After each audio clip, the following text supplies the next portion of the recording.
So yes, I get to share the afternoon with you, and I'm very aware that this is a sharing, that whilst you are on mute, and that's sort of our protocol when we are in Zoom, I really would love it to be as interactive as possible.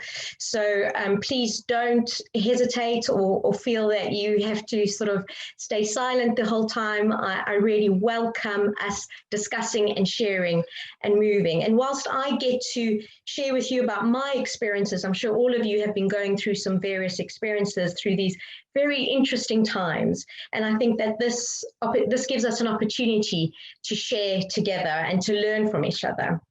So Reimagining Dance, creating an inclusive dance community, is very much based on the work that I created at icandance. A little bit about my background so that you understand how this sort of idea emerged around icandance and what I established. So we've been going since about 2006, and we became a registered charity in 2010. And we integrate a whole model of working around education, therapy, and creativity. And I'm going to share a little bit about that, but share really the stories of the very fascinating families that I've met over the time that have taught me what it is to become an inclusive practitioner and to build a community. So thinking first, what we put on our outline of what we hope to achieve today, and this is just our stepping stone, and it may go various ways, but I hope that we share experiences and develop strategies and explore current practice of inclusive dance online as well as face-to-face. And I will share both what happens in the dance studio as well as what has happened for us during the pandemic, and how we've sort of created a partnership between that.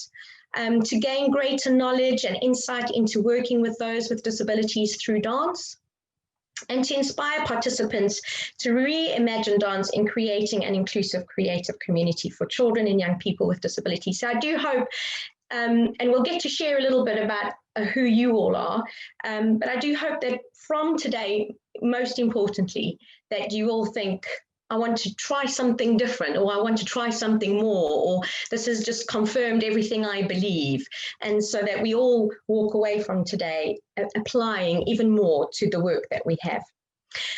So I thought it would be really helpful, and perhaps I'll just stop sharing just for a second so that we can see everybody on screen, and maybe if we can view a sort of gallery view there. I thought it would be helpful if I could just get a feel for who's in the room. Who you are, what you hope to gain from today, and perhaps what current projects you're working on, and what current questions or themes that are around, so that we can link that into the work today. And then I'll share a little bit more about the work of icandance. So maybe just wave your hand and unmute yourself, and then we can share. So we had Jan first, and then Leslie. Okay, hi, afternoon everybody, it's lovely to see you. A great idea to put the session on, really lovely to share practices. I run an inclusive practice here in Kent. This is us youth dance company. We've been going for about 5 years, and we have a little company of about 13 dancers.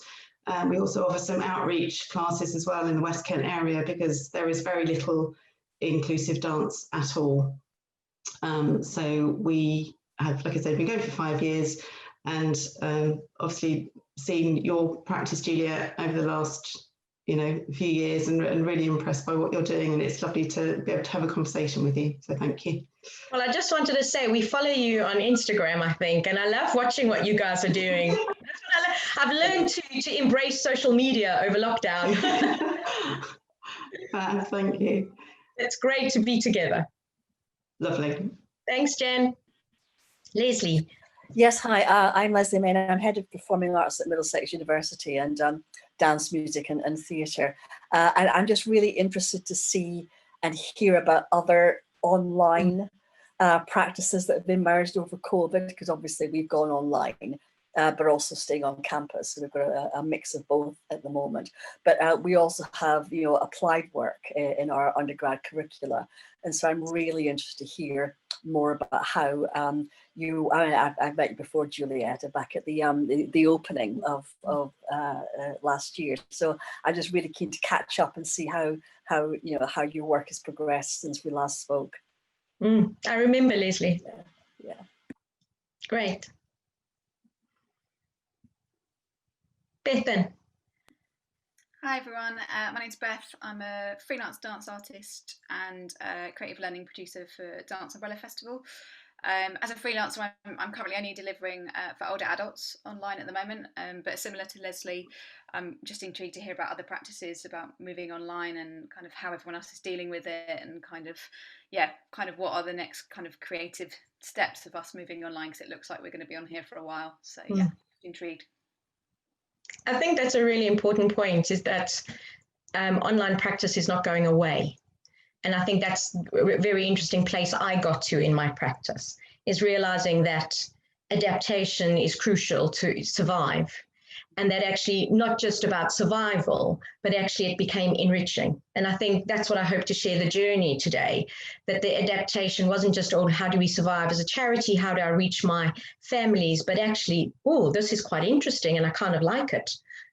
So I think, yeah, that's been an interesting process to observe for myself and for my team. Frankie. Yeah, so I'm from Secondary Dance at the Royal Academy of Dance. So we send dance practitioners into schools all across London. And currently we're sort of doing a mixture of online classes and face-to-face classes where the schools are able to have us and practitioners are able to go in and things.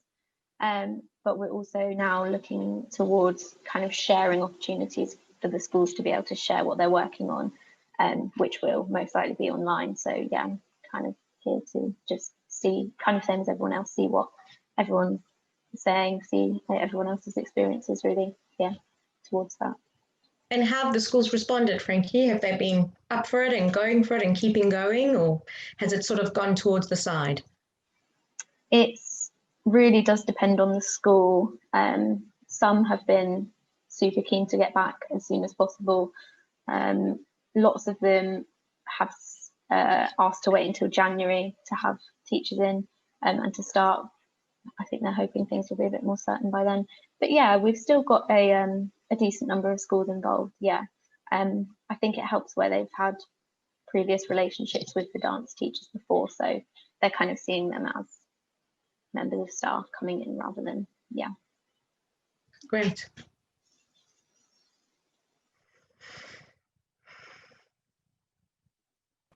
Who's next? Gemma. Hi, I'm Gemma, the co-founder and artistic director of Slide, South London inclusive dance experience based in Croydon, where I live. So I've heard of icandance, and I think we share maybe some practitioners and people like, I think Takeshi's involved. Yes. He's everywhere, which is great because he's amazing. Too good. He has to be shared. He's so lovely. Yeah, we should clone him. Yeah, we have embraced the digital world of Zoom, and we just finished a 4-week discovery with Catalyst.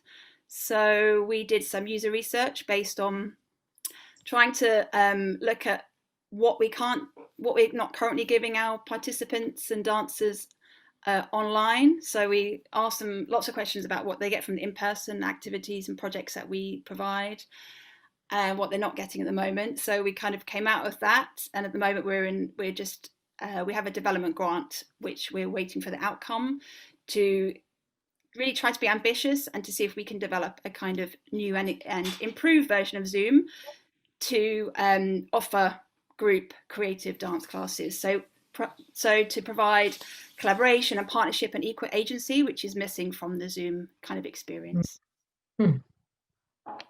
Great, thank you. And Maz is just talking to us, and he's saying, I'm Maz, I'm a freelance participatory arts facilitator, and currently, let me just pull that up. Did I miss that? Currently working at Haringey Shared. Maz, I think we both know Jessica. You see what happens in this world, you all end up knowing each other. and excited to be part of the workshop. Great, Maz, and we look forward to any feedback that you want to share on the feed as well. I think what's really exciting is that passionate people find each other, and so we all keep sort of going in these circles of finding each other, and I hope that continues, because I think sharing is crucial part of development and giving a voice to the communities in which we work with. So I will share screen again, and I'll just share a short video that tells you a little bit more about icandance. Everyone can see that? All good? Yeah? Okay, and now.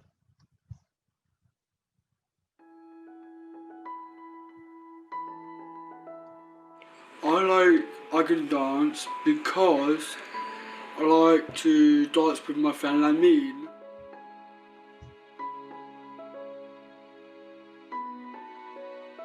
when I can dance, I feel great, powerful and excited.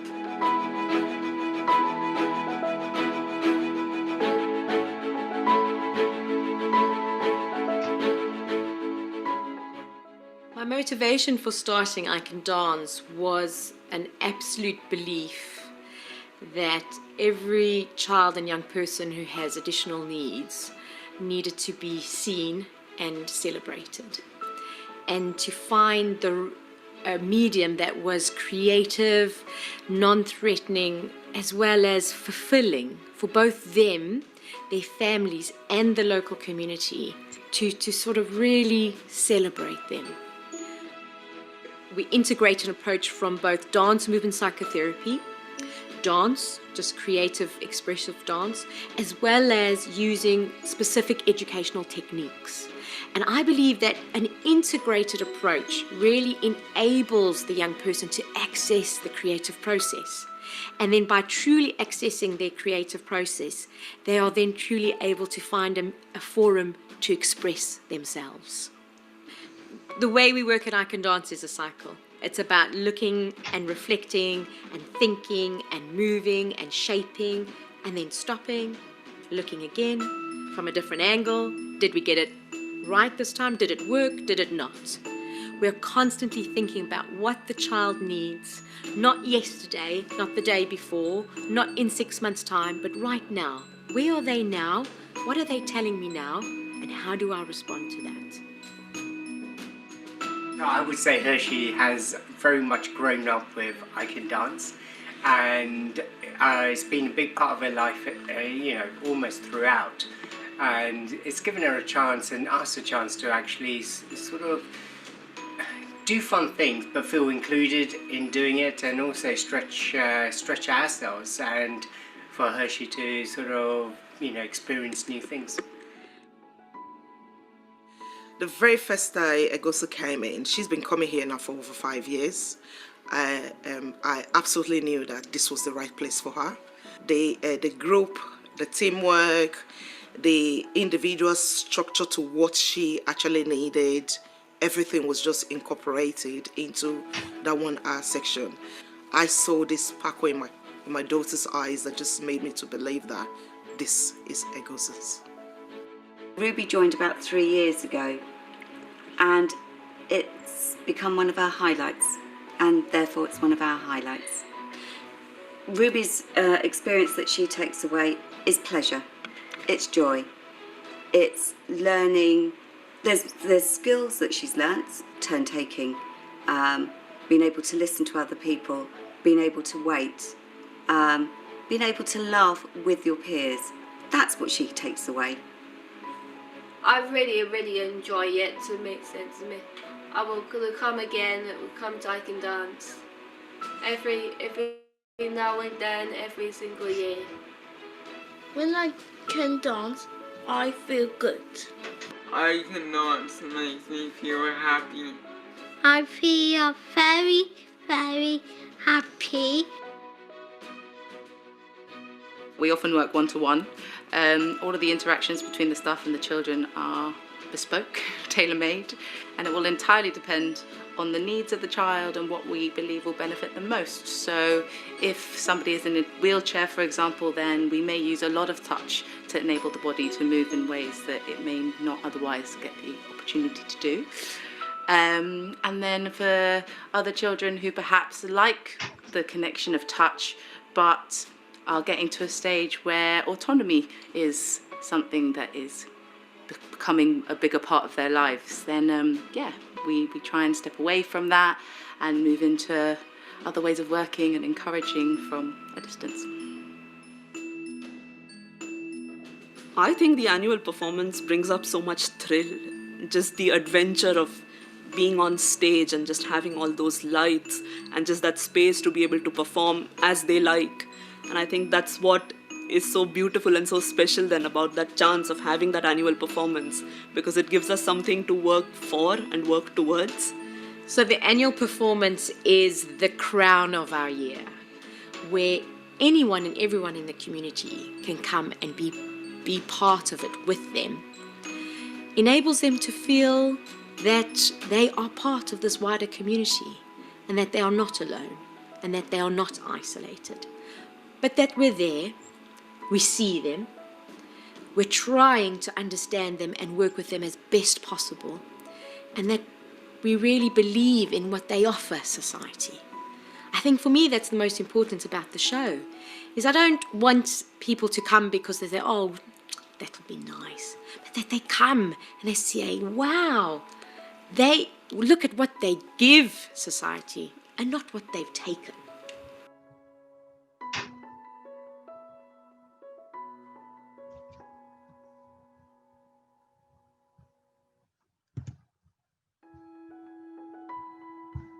Sorry, let me just get to the next one. So just getting so I can see some people. Any thoughts or reflections? Did that resonate with you? Some observations? Anyone want to make some comments about what they witnessed, what they saw, what they reflected? I think it's what you said right at the end there, Juliet, about what these young people are giving to society, not what they're taking. I think that really came through and really powerful, and also giving to their parents. What that experience is giving their families and carers. Absolutely. I think for me, there's something that's shifted about my view around inclusion and how we use the language around it. And that is the inclusion about everyone's included, or is inclusion about, well, of course everyone's included because that's how it was meant to be. And it's not just because we think they should be included, because that's just what it is to be in community. Jan, I think you were waving your hand. Yeah, just as you said about giving people a voice, that's so important, and supporting the families. I think from our experience, being as there is so little provision where we are, they value it so much, and the children get so much from it. And like your parents were saying, that feeds through to the family as well. It's not just the child that you're affecting, it's that wider community. It's like a ripple effect. So it's so powerful. And I think that's become very apparent for me. I think that's always been the purpose of my work, was that I wanted to make sure that that ripple effect, that, as we know, when you care for a child or work with any child, regardless of need, that ripple effect of the need to support the family. And I've seen that over the years in how I've really progressed my work, my research, and what we do as an organization. And now more than ever, we're offering work with families, and we're doing work with parents. And currently at the moment, we received some funding to do some research where we are supporting parents of disabled children. And we're running it as a therapeutic space, but so it's supported by therapists, but they've come together with a common goal that they are parents and they have children with various needs. And what does that feel like to be together and to share together in an embodied way? And that's been quite exciting as that has progressed over time. And I think also the fact that we were able to get funding for that, I think tells also of where the world is, that they realize that it's not just about the child with the need, but it's the family. And so how can we think about that? And I think as organizations, we mirror that. And that's the sort of model that I use at icandance, that I don't think about, I think of the organization as a family, or as I would put it, as a community. And I think by modeling to the families of what a healthy community looks like, that is fully inclusive, then they have an experience of what it is to be and to be part of something that they can then hope to achieve in other areas of their life. So as we think about, and sorry, if you're waving at me and I don't answer, it's because I can't see you all at the same time, so just shout. So all of us have an experience of inclusive practice. If you had to put inclusion, sort of to give it your own definition currently as you are now, because I do believe that things evolve, how would you define it? How would you define inclusion? And it could be a word or two words. How would you define it? And whoever's ready, just unmute yourself and share.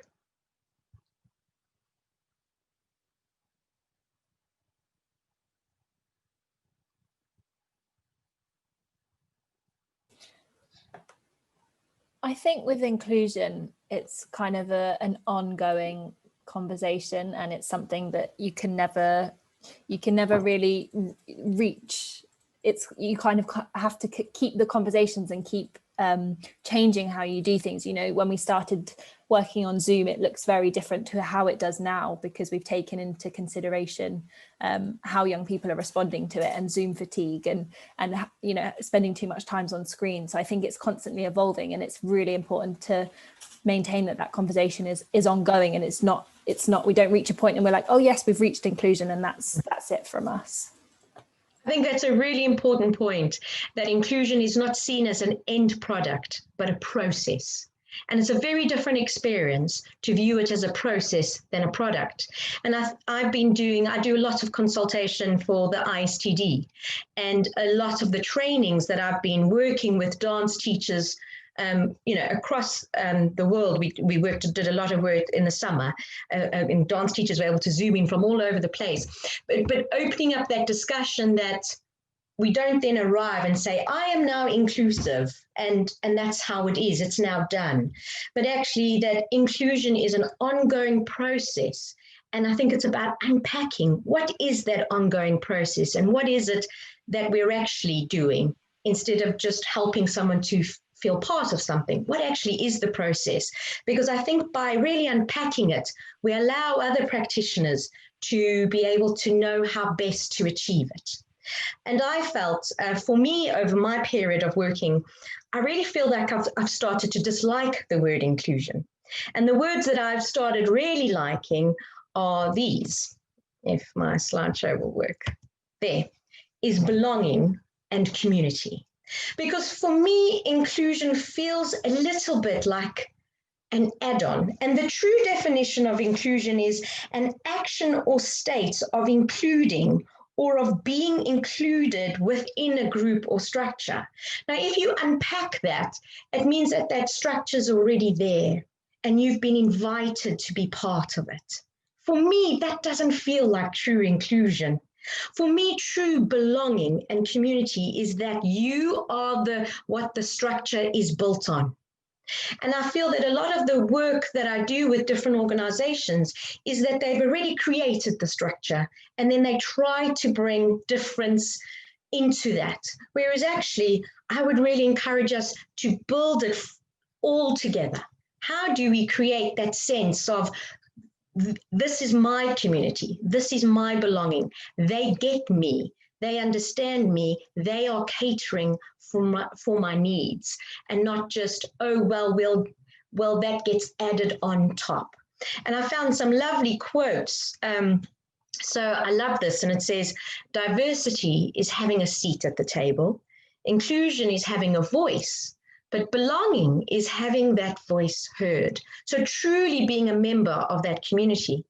And then another one says, we have a responsibility to make inclusion a daily thought so we can get rid of the word inclusion. which I think helps us to think about it a little bit differently, don't you think? So some thoughts about those views, and maybe those are some of the views you've been having as well. Some reflections? Leslie? Yeah, I mean, we've been doing an awful lot of work at Middlesex on equality, diversity and inclusion in every aspect of how we work with our young people and our community. And it's an, as you say, it's an ongoing process. It's not something that will be finished. It's about having that community where everybody feels they have a contribution to make, and that contribution is valued, and it's valuing the voices and making space for the voices. And it takes a lot of work. It takes a lot of hard work, and it can be really uncomfortable. When, I mean, just for example, we look at our curricula. There's a lot of discussion about decolonizing curricula, which is slightly off topic for this, but it is that being willing to go to the uncomfortable place, because we have to, because there's been a kind of a dominant set of norms that don't include everybody for far too long. And that takes a lot of work to break down those walls and to understand what everybody needs. And that does take a lot of work. And I think see more and more willingness to do that, though. I mean, that's a positive thing. I think that's a really key, is that it takes work and it takes time. And that it means when we do build that community or that sense of everybody belonging, that means that there needs to be sort of accommodating. So whereas sometimes instead of having the structure already there and then trying to then fit it in, if you recreate a community and it has to be structured around everyone and everyone's voice, as you've said, it is challenging and it is at times uncomfortable. And I think part of the work that I've done in some of the trainings that I've with mainstream dance teachers that might find one or two young people come into their space and trying to learn how to manage that, I find it's really important to help them to accept that they can get it wrong.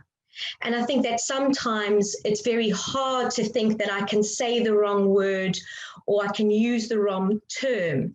And what I try to encourage them to do, but if it has a true sense of partnership and a true sense of community, then you will ask, have I got this right?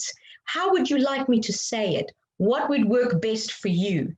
Because I think sometimes we feel we need to know. And I think even for us, for many of us here, we're specialists. We work in this field and we are ever evolving. So how do we make sure that we're always thinking about our practice and re-emerging and reimagining what it is. And I think that's exactly what COVID has done for all of us. It's forced us to reimagine something that perhaps we knew. And I think for us, what was most important before COVID hit was that we knew who we were, because I realized that COVID shook all of that sense of what true inclusion was, because the pandemic just unsettled it once again. And sadly, many of the families that I've worked with have felt a decline in the communities around them and in society in general, in how they have been catered for or how their needs have been thought about. But I realized how important it was for us as an organization to really think about how we perceive inclusion and how we act around inclusion, because so much changed. So if you can see the visual there, we have a sort of a before and after picture of what our sessions may have looked like, and through the video you saw. And the work at icandance is based on a model that I have been developing over time, and I'm currently actually researching it. I'm doing my PhD on the model that I've created at icandance. And it comes from my background of both working as a dance teacher for many years, and then also being a qualified special needs teacher and working in education, and then rediscovering dance movement psychotherapy. And I realized that a lot of the arts-based psychotherapies evolved in the art in which they were. So dance therapy, art therapy, music therapy, they all began as artists, and then they realized the healing power of this sort of the power of the unconscious, what the art offered, and then they shifted it elsewhere.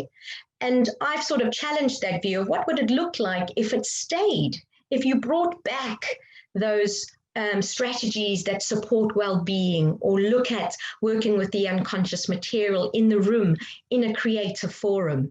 And that's the model that we play with at icandance, in the sense of really looking at creativity, learning, and well-being, and how that integrates to best support a young person, and most importantly, performance. And so the work that we do is very touch-based, is very much about the sense of the body, both the worker and the child, and the relational aspects that emerge from the bodies working together. So you can imagine when the pandemic hit, that I literally remember very distinctly thinking, so now what? What will this look like? How can this touch-based, intensive approach be translated into anything that feels meaningful online? And I think that was, for me, the most important thing, is that I didn't want to lose the quality of the work, that I didn't want to lose the relationships that we'd created. And I didn't want to lose the connection, the unspoken connection, the non-verbal, which is so crucial in the way that I work and that we read and that we use as a tool. And how was that going to be possible online? So we sat with that for a while, I have to say. And then I realized I can't sit with it too long, because the world was moving. And I think my motivation was very much that these families needed us. I mean, before COVID, we were meeting about 150 young people on a weekly basis. That looked like various projects we ran in schools, colleges, art settings, individual therapies that we offered. We also offer individual dance movement therapy. And then our weekly sessions that are our sort of core base of our sessions that we run, and performing. We have a youth dance company and various things. And I realized that after a moment of pause, that the most important message as a community is that I wanted my families to know they had not been forgotten. And for many of them, they were feeling so forgotten. And I think that's what also made me revisit that word community. What does a community do to who it serves? And how do we do it? And whether we get it right or not, I needed them to know that they were still remembered and that they were held in mind. And so we sat as a team, and I feel very lucky to work with a wide range of experience as a team. And we called it the Fears and Ideas session, where we looked at our initial fears. And many of the team, what came up around the fears, a lot of it was around relationship. A lot of it was, because our work was so relational, a lot of it was around approach, because we work in such a specific approach. So how did we make sure that this approach could be maintained?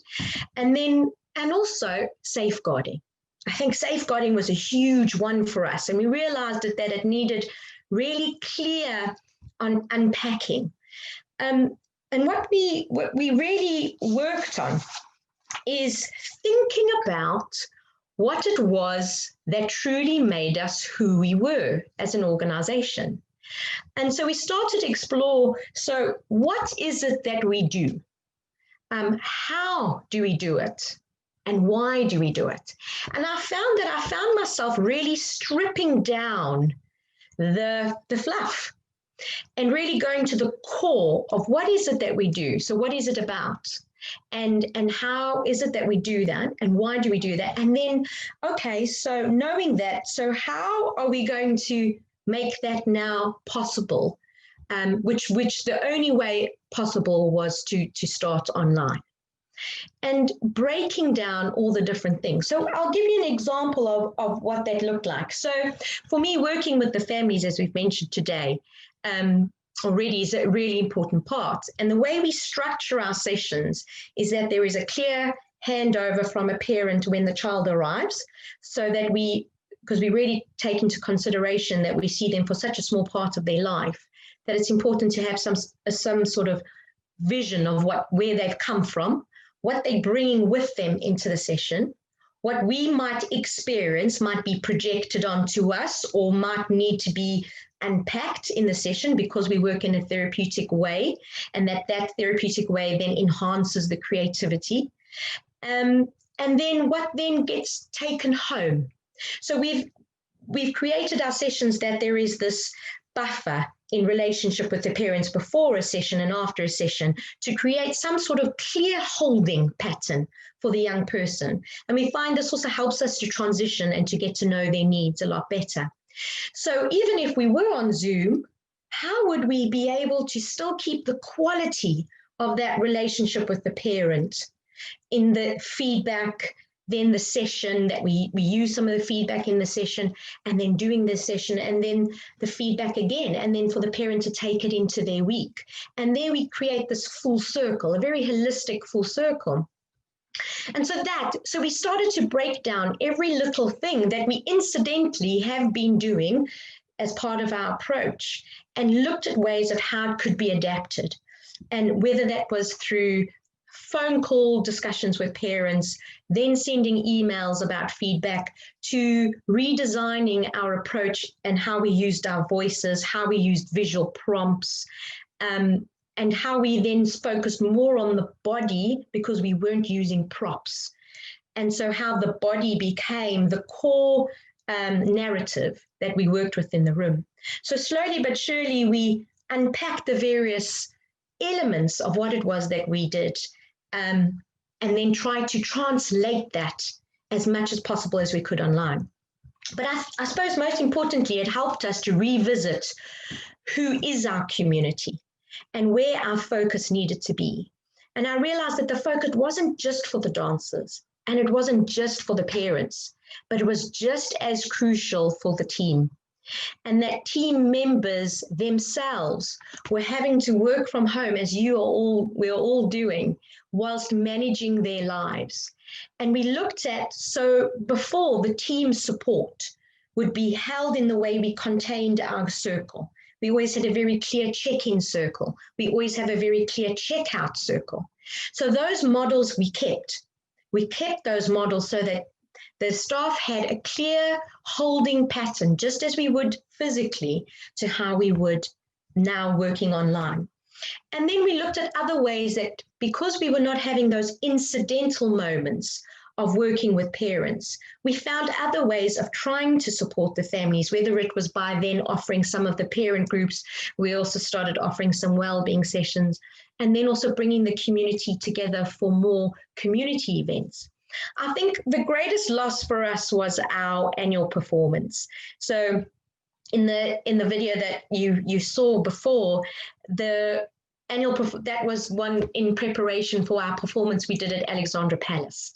And that was just unbelievable. We had 70 young people and 1,900 or 700 audience members, and it was just such an exuberant experience.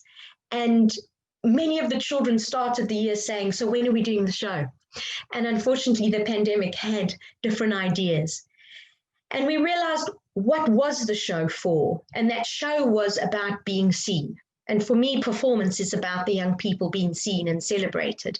And so we looked at other ways that, once we'd understood what the value of what we were trying to do, we then were able to translate what that value of it may look like. And then also what each of these core members of the community needed so that that community could be held. And so we started to work online. And as you can see, this is what our world started to look like. And if you sort of look at the different, most of the staff members wear black, the icandance t-shirts, and you can see the positioning where they place themselves, and that's something that we'll reflect on in a minute. And you'll see, if you look across at the pictures, you've got different bodies doing different things. And I think that's really important, is that one of the core things that we realized that we needed to do was to accept where everybody was, work with where they were. And I don't mean physically, I mean also just in themselves, emotionally, where each family was, where they had got to, how they were holding the pandemic, and then how could we respond to that. So one of our young women here, you see, is at her desk. And for many, many weeks, she engaged in the sessions just at her desk. And actually, that was a huge achievement. Every now and again, she would turn her head. And we played with ways to not go, come on, let's move away from the desk. I really worked with a team that it was never about changing what they were, but working with and meeting them at. And then from that, trying to evolve into this new kind of relationship and this new way of being together. And it wasn't always successful. I think it's really important to say that at times it wasn't. And I would say that our engagement online was about 70%. And so we looked at other ways of trying to engage young people. And I'm very lucky that we have quite a big team. So part of some of the things that we did, but besides the online working, is we also then did personalized messages to each dancer, which was at that point was over 80. And we actually, because of the way we monitor them, we had looked at the way that we monitored them. We looked at where they were at in what they were working on, and we offered them suggestions, and we sent them a personalized message with those suggestions. Those were unbelievably time consuming. And I think more than ever, we worked so many more hours than before, and under such difficult circumstances. But it was about trying to find ways to connect and noting each one and what they needed to connect, because we realized we didn't have them in group process. And whilst we were in group process, they were each having a very individualized experience. So we tried to create a group process while we were on Zoom, whilst acknowledging where they were as individuals and what they needed. And that mirrored the way we work on a Saturday. Whilst we have a group process, each young person that attends with us has an individual's dance partner or support worker, for want of a better word, that understands them, works with their needs, transitions them, works with their sort of what they need that day, keeps notes, monitors them, whether they need that support from a distance or whether they need it very close. So we realized that personalized approach, we needed to adapt it to how we worked online, how we modeled our body, and how we then used the language and the different educational strategies that we used to support them. So perhaps just a little summary of some of the key points that we got to in our sort of first lockdown working, and as things have evolved since then, which I'll share as well, is that I felt it's really important to identify the needs of the dancer. What does this dancer need? And then how do I meet that need? And that meeting that need is not about the dancer, but about us. And that was how we approached it as a team, that meeting their need was not about what that the dancer needed to do, but what we needed to do in relationship to that dancer and in communication with the families. The families became their dancing partners. This was a really crucial step for us because many of our young people have very complex needs and are not able to access the dance space independently. And so we realized that we needed to educate the families to be able to become the dance partners, the partners that we couldn't be. And that required work. And that required some working and training and support with the families around doing that, how they used the arms or how they related. And that required a lot of work outside of the sessions. Home is their theatre. We realized that everything that happened in the home, we needed to work with.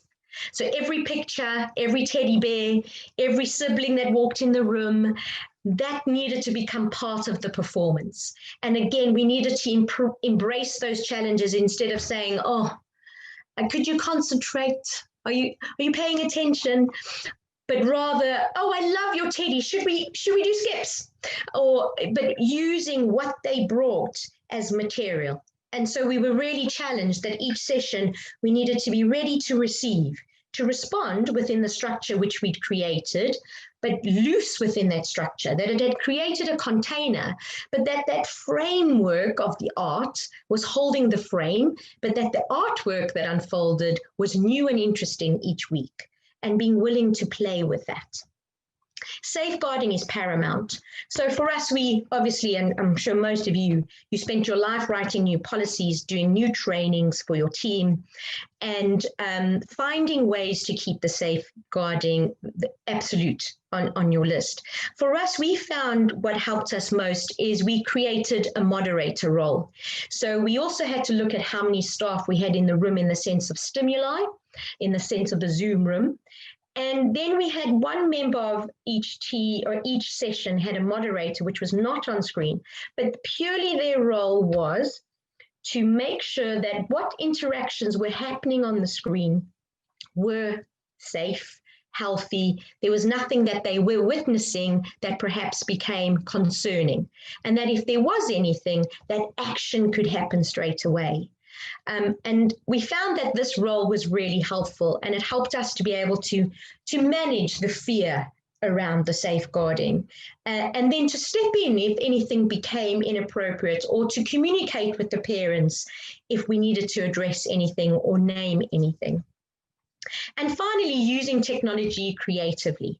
So really thinking about how we could play with the young people being embraced. I mean, one of the things we love to do when we're in group sessions is for them to lead, or for them to perform for others. So using Zoom in creative ways of highlighting them, or allowing them to make choices around different things, and still bringing all of that in, but just allowing and adapting to the Zoom experience with that, and using it creatively also in the way we modeled our bodies. So if you remembered with some of those pictures, some staff were on the floor, some were standing, some were far away, some were really close. So depending again of identifying the need of the dancer and what that dancer may need, certain dancers were pinned to certain staff members so that they could clearly model something for them, and so that they could still engage as much as possible to be able to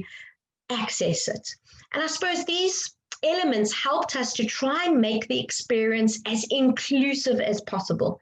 Of course, there were still some that still battled and that needed more work, or then decided that Zoom was too challenging and that the relational aspects were too challenging.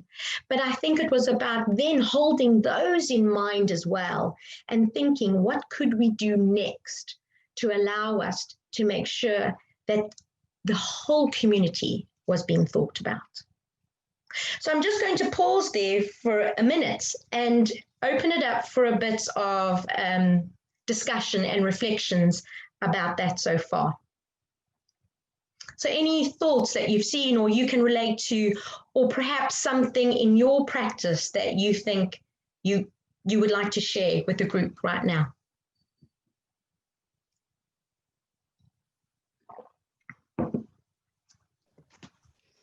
Just thinking about our families, we're obviously a lot smaller organisation than you guys are. We still have two families who, for many different reasons, we're not able to engage with, and it has been an ongoing conversation since March as to what we can do, and we're still talking to get these children back with us. It's not for everybody, but we're desperate to keep them with us for so many different reasons. They really need that outlet. But yeah, it isn't easy. Just no. What do you think's what's hindering them? Do you think, Jan? There's lots of family issues,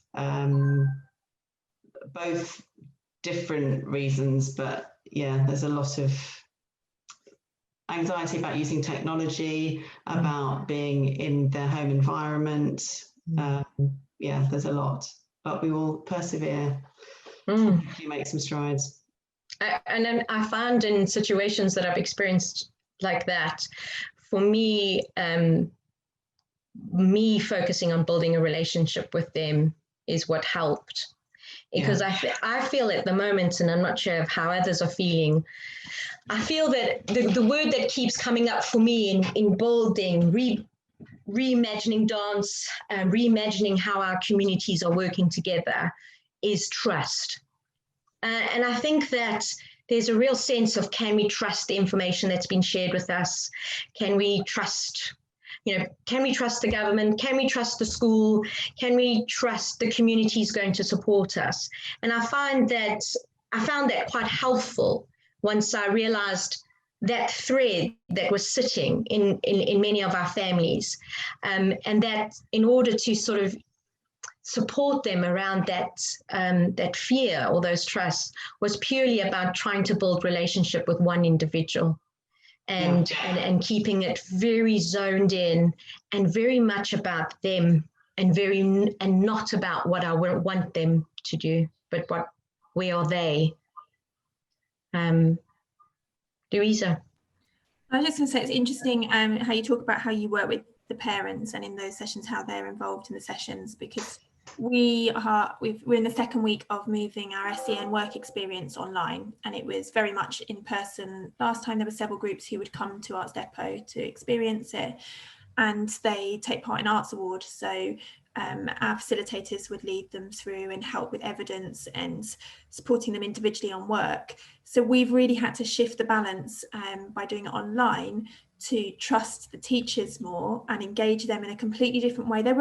Of course, the nature of many of those teachers, they're brilliant and work really one-to-one and very supportive anyway, but obviously they know that we were leading on the Arts Award and what they needed to achieve, and so the pressure was off when they were coming to us, whereas now they are the ones even though we're in the classrooms virtually, they're the ones who are writing on pieces of paper or guiding very individually.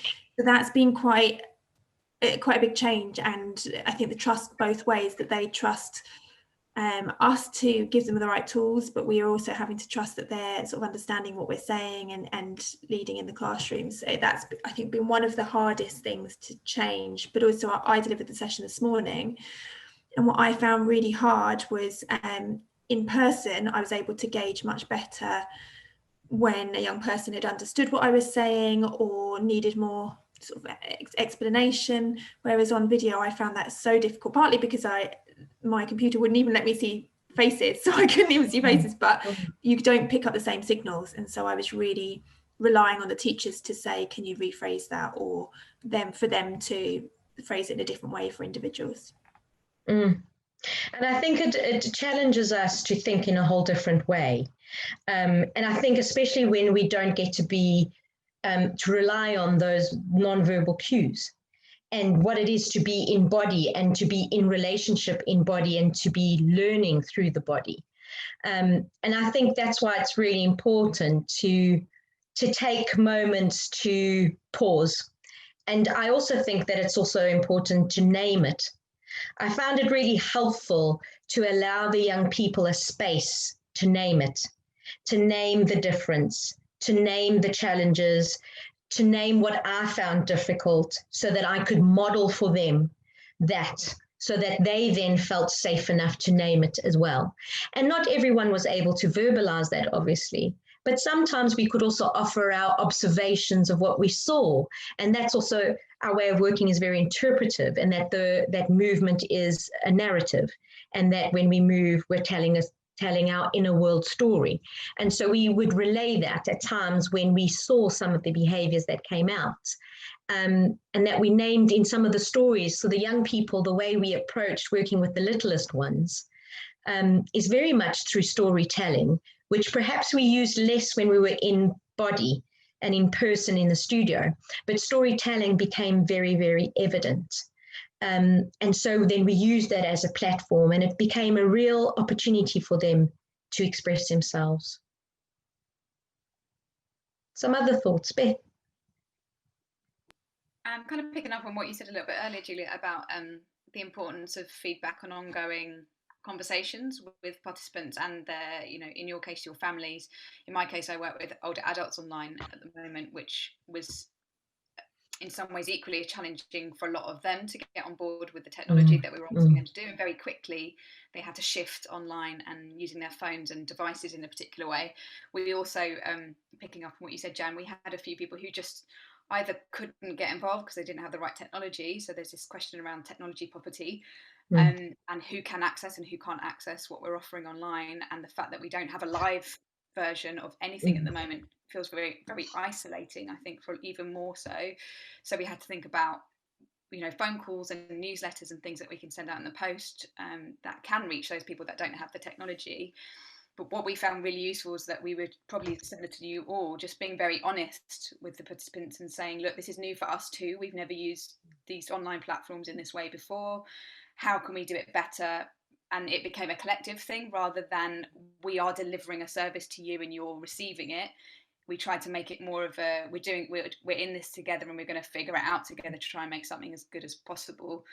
And we found that everyone just relaxed a little bit. We relaxed as practitioners, and the participants relaxed, you know, about not stressing about being on mute or having their videos on all the time. And especially this term, I feel that everyone's just bedded into it a bit more.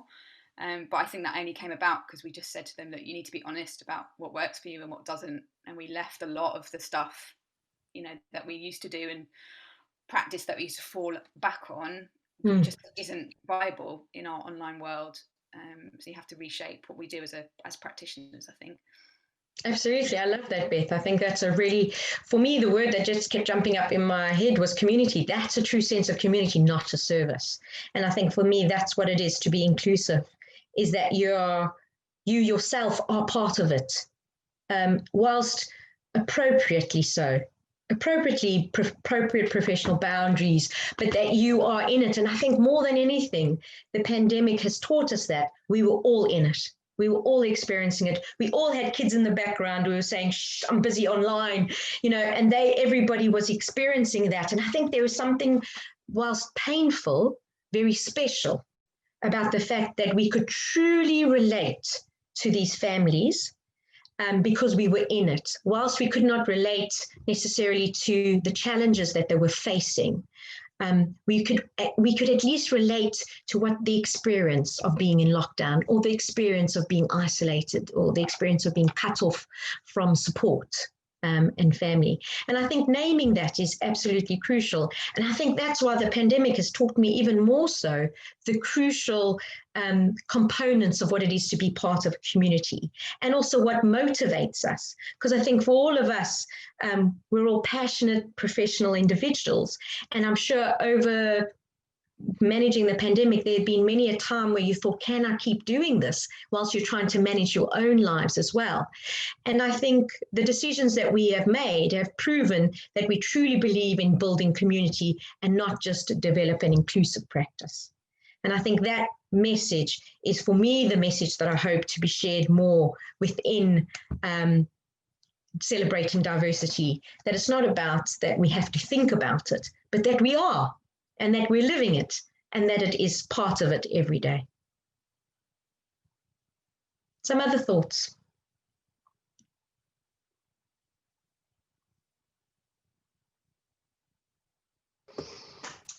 I think something that we thought of, going back to those families that aren't able to access it, we developed a book through lockdown, which was a lot of our inclusive tasks. But the only way that we could think to get something to these families was to put something on paper.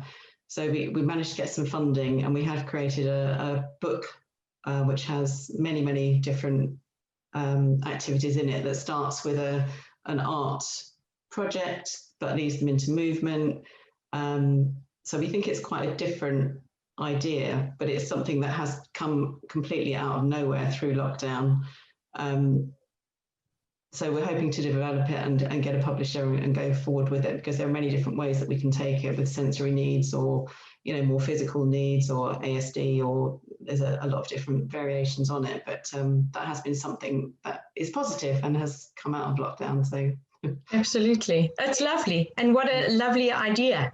And I think that's it. I think we were all challenged to think of additional creative ways on how to respond. We played with a variety. So we, as I said, we did our Zoom sessions, and then we did some individual messages. And then we also played with filming short clips of different sort of movement exercises.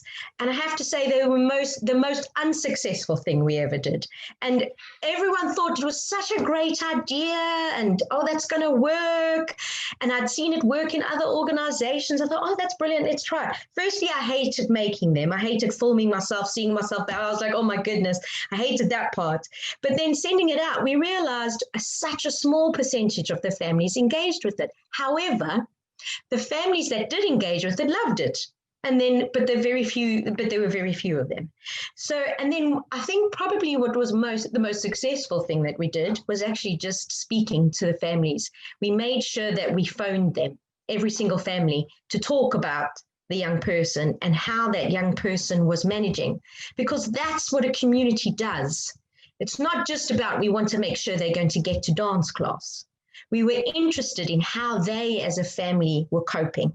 And that's a very important story for me that we're telling as my organization, is that we're interested in you beyond the dance class. We're interested in who you are and how dance changes your life. And that needed to be played out in the way that we communicated in the various ways of doing it. But absolutely, I think what your story tells me, Jan, as well, is knowing our community. Today, I've shared some of my strategies that work for my organization, but because I know my families and I know my team and the model that we work. And I think that was a really important thing, is to know who you are, why you're doing it, and to do it and to adapt, as Beth spoke about adapting, but to still stay really core to who it is that you are and what you're trying to achieve. As we've moved on, we now are offering a blended approach. So what we then decided to do, once children had started going back to school, is because all the facilitators at icandance are also qualified either dance and movement or dance and drama therapists, we were able to continue doing quite a lot, and we've even managed to do during lockdown, because it's seen as therapeutic work and it was individual. So we haven't done any of our group work face-to-face yet, but we started doing individual sessions, and we offered every parent an individual session in the space that the child would eventually return to. Because I felt it was really important that as an organization that we were moving forward, that we weren't standing still, and that even if we were maybe even going around in circles, there was movement happening in how we were progressing as an organization. And that message was heard by the families. And so that they realized that we were adapting. And I think that's really important, that we were reflecting, adapting and acting, and keeping that motion moving forward. What do we need to do? Because as we all know, we were constantly getting different messages. The work in the one-to-ones have been extremely powerful and very moving. I ran a few of the sessions myself, and I have to say, it brought me to tears, because what we experienced is the joy of the dancers returning to the space. And whilst it brought up a lot for them around, where is everyone? Remember how it was before. Remember when we did that show, many of them were holding on to the themes of what was. We felt it was important to explore that in the movement. And so we did. We explored the themes of what was and why, and we brought that into the individual sessions. And so and what was also important about that is, for many of them, the experience has been incredibly traumatic. So returning to the space has allowed them to revisit a safe space and to revisit a memory of a positive dance experience, so that we hope that when we return to the groups, which we're planning to do in January, we're doing some pilot small group sessions in December, and then we will return hopefully to the small group sessions in January, that it wasn't that they had been given a transition period. Because as we know, working with difference and additional needs, transition periods are so crucial.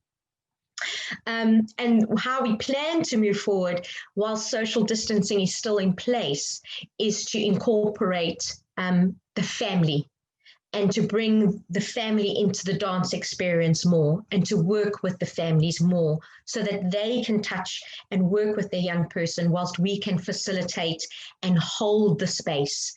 And so that, again, we can move forward. So perhaps I was going to show a case study of one of our young people, of how we worked with them before COVID and then what we offered them during COVID. I've got a couple of case studies. So before maybe I go there, is there anyone wanting to share what they are hoping or currently doing that they wanted to share with the group? Or is everyone working online, or people back in the studio? Where's everyone at the moment? We're all online. Still online? Yeah. We're online, and obviously, Juliet, we have a project in school that we can't get back into school to do. So similarly, we're online until we can find a way to make it work otherwise. And it's interesting, Louisa, because we've returned to 2 of our schools. Have you? Yeah. Just in the last 3 weeks, we've returned to 2 of our schools. So it's been a very interesting experience dealing with schools, because everyone seems to be experiencing it quite differently and how they're managing it.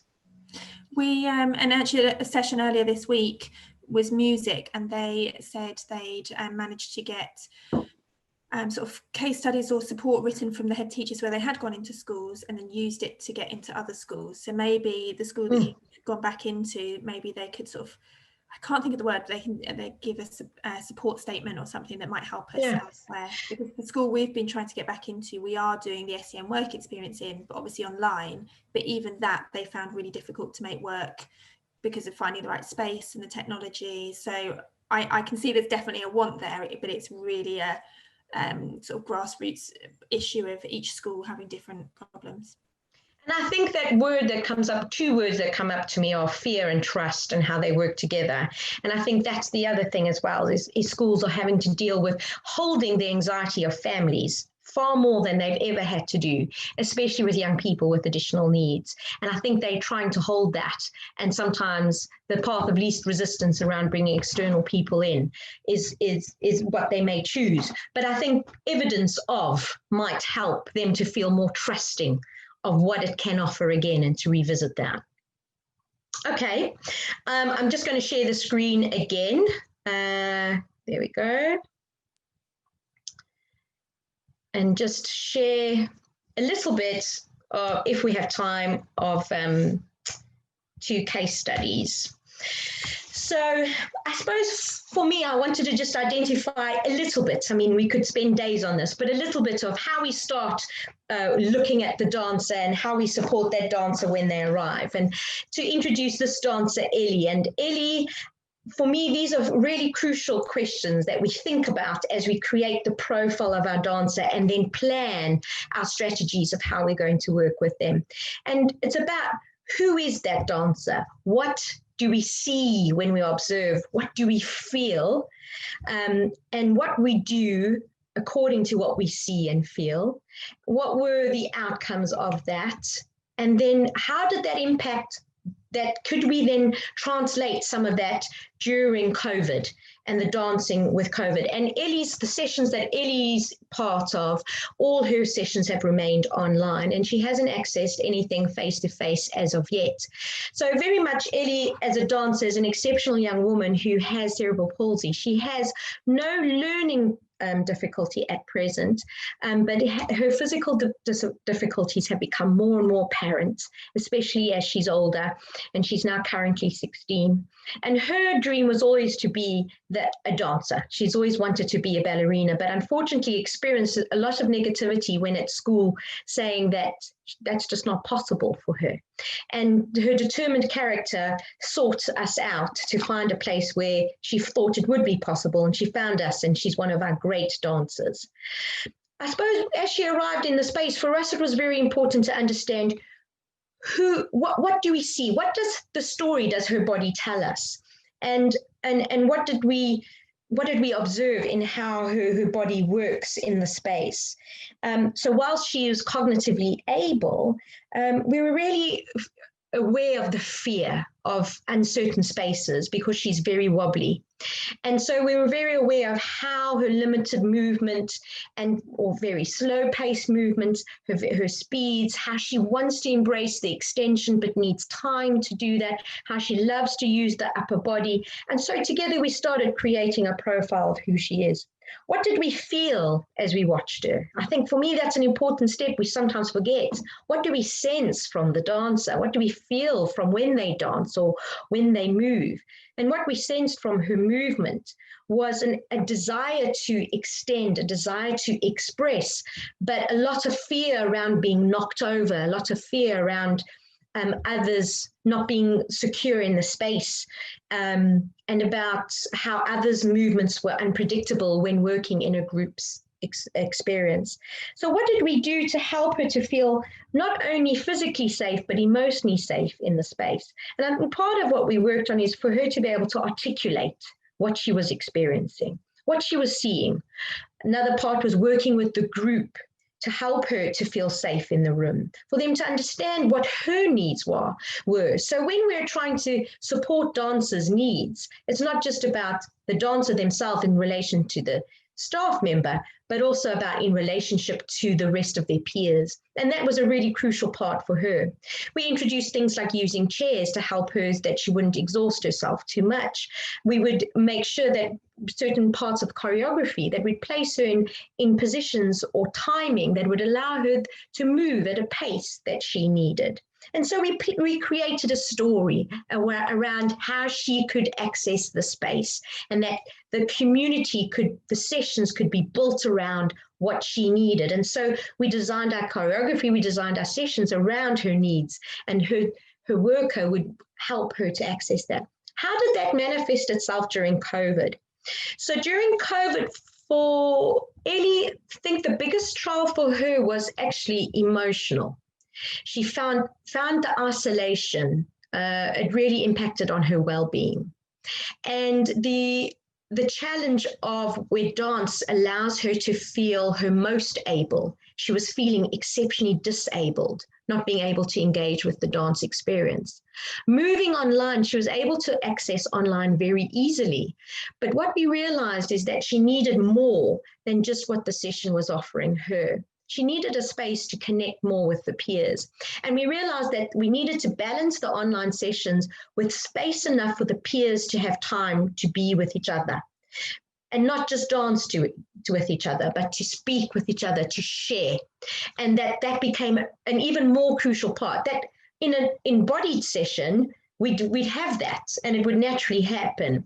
But we needed to really plan and think for that and make that possible. And also how we all know with Zoom, the timings of things and how we did that and how some young people are able to turn take and some are not. And so we had to work quite consciously with that. And what we also offered Ellie during lockdown, which we then continued post-lockdown and we will continue on Zoom now, is we started our Young Ambassadors group, which she's one of the core members. And Young Ambassadors are different from the Youth Dance Company in that the Young Ambassadors are the voice of the charity. And so we offered her opportunities to meet with young people, and this is a group of abled, a range of young people, with some with needs, some without needs, that come together and talk about important issues: disability, secondary school, career paths, and thinking about what they can contribute. So I recently just wrote an article for the ISTD around communication in an inclusive practice. And I asked the Young Ambassadors to contribute to that.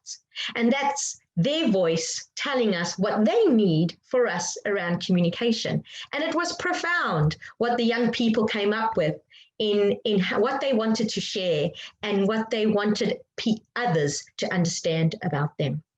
So that gives you a little example.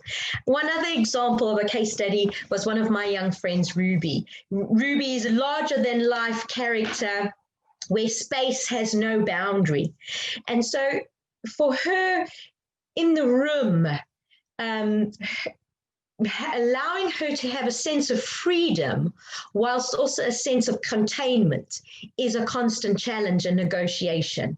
And allowing her to always make safe choices is something that we constantly play with, is allowing her to express, but allowing her to be safe. And that balance between boundary and play. And what we realized the way in with Ruby was play, is to use the body in a playful storytelling way. And we worked a lot with that before COVID in developing that process with her and helping her to be part of a group and not feel restricted by it, and to work with instead of against. And that required a great deal of working as a team, the balance between the push and the pull and the stretching out and the pulling in again. And that's a constant play with Ruby. How did that play out during COVID? So for Ruby, with especially experiencing learning difficulties and Down syndrome, accessing Zoom online was more challenging. And not necessarily because she doesn't find the iPad attractive, but that for her, the way she experiences the world is in relationships and is through physical touch. And so losing that physical touch was a real challenge. And for us, we had to really work with her family to be able to find ways of her to be able to access the space. What we weren't always successful. There were times where Ruby disappeared from the screen. She was online for a minute and then she wasn't. And then we'd be phoning the parents, the moderator, again, checking safeguarding. Is Ruby safe? We can't see her. Where has she gone? And so, again, that push and pull, those boundaries continued regardless of whether we were online or not. And I think that was one of the crucial things that we really realized with our young people, is that they didn't change. Even though they're online, they were still them.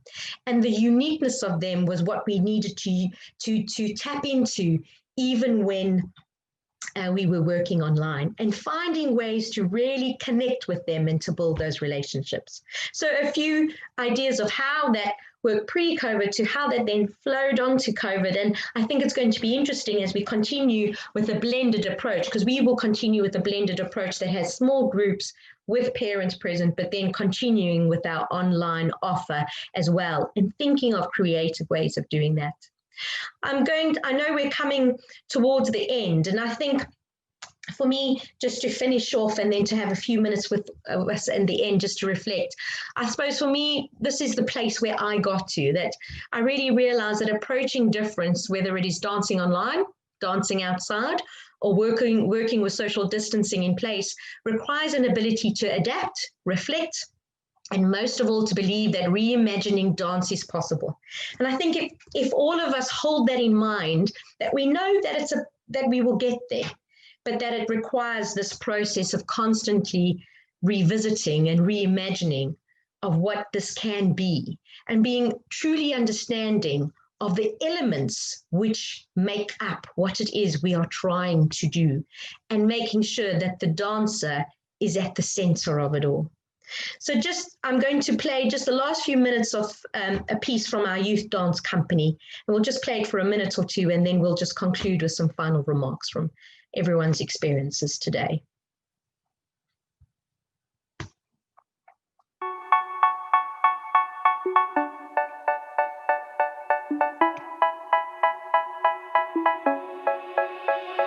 They say, oh my God, I see the way you shine. Take your hand, my dear, and place them both in mine. You know you stopped me dead while I was passing by. And now I beg to see you dance just one more time. Ooh, I see you every time. And oh my, I like your style. You make me wanna cry. And now I beg to see you dance just one more time. So they say, dance for me, oh, oh.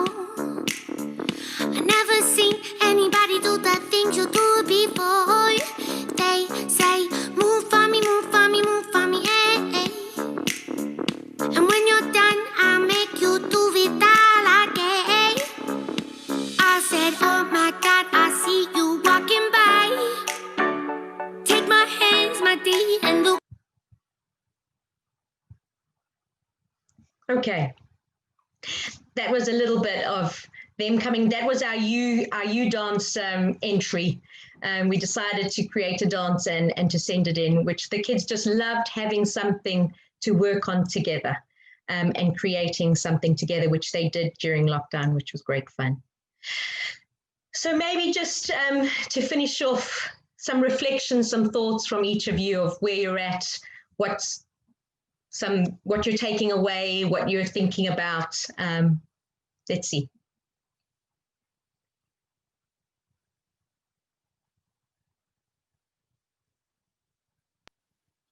Just to say thank you, Juliet. Yeah, it was really really inspiring to see how kind of rigorously you've developed icandance over the process of kind of COVID and how you've dealt with it. I think it's just really refreshing. I think that it's really hopeful, and I think almost a lot of organisations and artists are coming out on the other side of we've accepted what the new reality is a little bit more, I think, and now we're looking to see how we have to adapt our practice, but in a hopeful way rather than a like it and lump it way. And it's just been nice to really nice to hear from everyone else as well about kind of what they're doing and the challenges that they're also facing, which is reassuring. Thanks, Beth. I do think that we have the ability to recreate as creative artists, because that's what we are. And so we've been challenged more than ever to do that. Some other thoughts? I think we have been talking about going on to doing individual sessions, but now that I've heard your experience and how successful they've been with, getting people back into the space and allaying their fears and knowing that, they can still dance and they can still have that experience and everything that it brings to them. That's something that we will definitely talk about in the next week or so and hopefully move forward with. So thank you.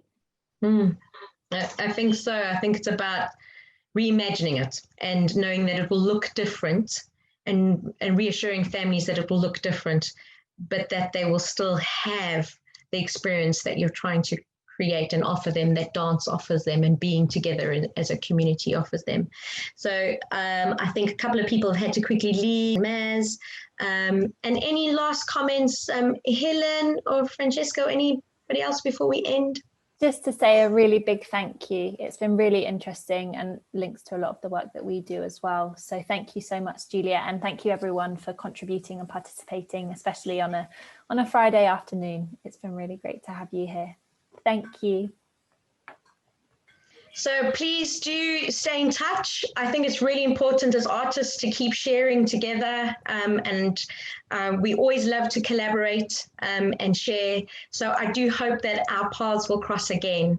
And I just wish you all lots of luck with the challenges that we have ahead of us, but I absolutely believe that it will be possible. So thanks, everybody.